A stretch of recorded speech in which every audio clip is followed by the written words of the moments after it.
here's the kind of the real, I don't know, maybe it's the heaviest underlying theme is just the idea, and it's about happiness, right? Not only about happiness, but this sort of underlying unhappiness in the world, underlying sadness in the world.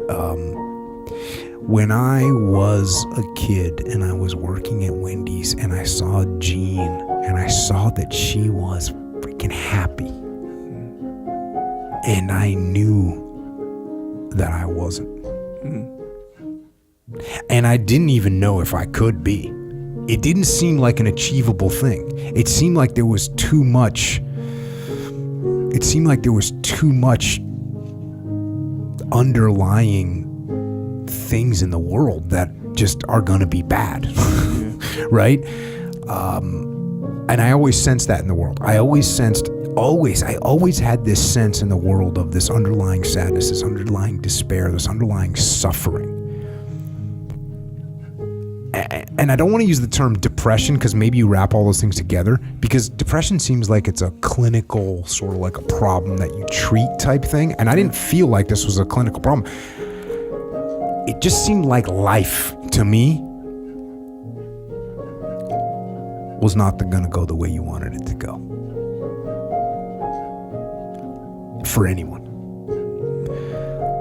You're going to end up in the wrong job. You're going to end up in the wrong relationship.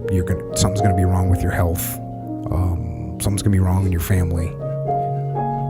And we're going to die. And we're all going to die. And before we die, we're going to suffer. And by the way, everyone that you know and everyone that you love is going to suffer and die. And so I kind of had this underlying sense of the world. And then I would catch like glimpses of people that were happy. And sometimes it was someone like Gene. There was another guy that worked at a freaking junkyard who was kind of jacked. I remember seeing this guy who worked at a junkyard, and he looked happy. And I was like, dude, this guy's just jacked and just lifting engine parts around a junkyard. And it seemed like he was happy. So that's sort of this underlying theme. And I'll tell you, like, when I got to the teams, thank God. When I got to the teams, that's when I started feeling like, oh, like kind of happy. Like, this is cool. The people I'm with are kind of cool. And life's not going to be perfect, but we're going to have a good time living this imperfect life. I'm like this close to giving like a heartfelt answer about that, about how, well, you know, you got to do this, that, and the other thing. But it's about this far in my mind. It's like a switch that I can reach back to at any point and say that the worst possible day that you have on this base isn't 15 minutes of the pain that the guys felt at the Chosen Reservoir. You know, at Normandy, at Gettysburg.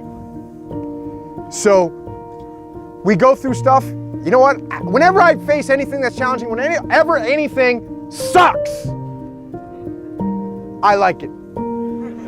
I like it. It's gonna make me tougher. It's gonna give me a good story to tell. It's gonna toughen my mind. It's gonna bring us together as a You know what military training is? You know what military training is? You know how they form a bond in military groups? They make you do stuff that sucks. That's what they do. What's boot camp? It's a suck fest, right? And guess what? Oh, they want to make you a little bit tighter? You go to airborne school. Airborne school sucks. They want to make it a little bit tighter. What are they going to do? You spend a special forces school. It sucks. And then what happens?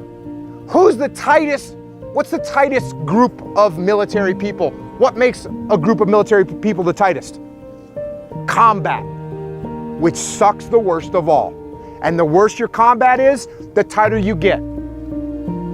The guys that we were in Ramadi with, we were with very close. The 1st of the 506, we were with them the whole time.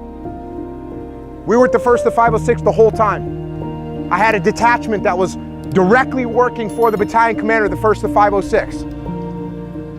Colonel Ron Clark, general now. The bond that we have with those guys is so tight that when he was just in charge of the 25th ID out in Hawaii, he flew me out there to talk to him about leadership. Some retired Navy guy, me. But that's the kind of bond we have. Why? Because we were in combat together and it sucked. And we overcame that situation. And we were able to achieve victory there. So, when something sucks, good. Good. It's gonna make me tougher and it's gonna make us stronger. So bring it. War is a nightmare. War is awful. It is indifferent and devastating and evil. War is hell.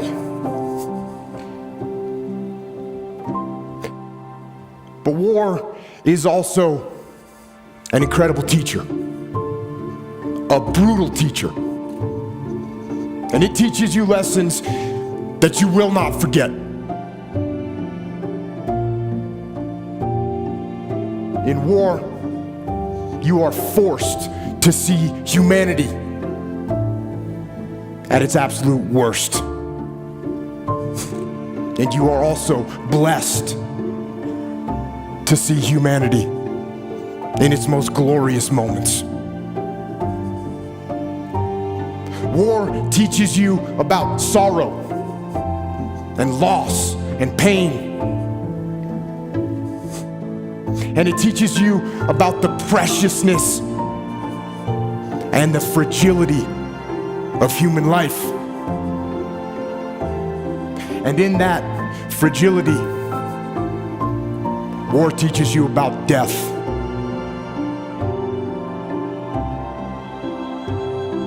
But war also teaches you about brotherhood and honor and humility and leadership. And unfortunately, war teaches you the most when things go wrong. And we were literally, it's like a beautiful Southern California. We're out at our surf spot. For whatever reason, there's not many guys out.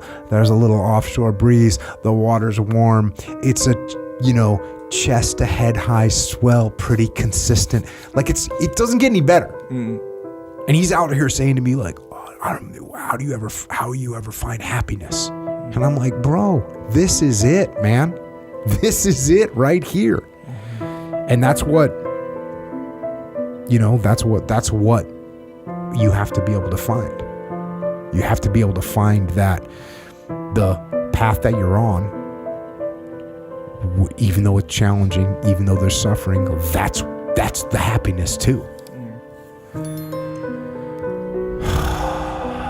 And the sacrifice part is putting others above yourself. And obviously on this podcast we talk about heroes, and we talk to heroes in many cases. And most of the ones that we talk to here are military people, right? Soldiers, sailors, airmen, Marines. But those aren't the only people. Those aren't the only people in the world that are heroes, right? And I'm not just talking about law enforcement and firefighters and first responders as well either. There's all kinds of people in the world that put others above themselves and put other people's happiness above themselves. And whether that's mothers and fathers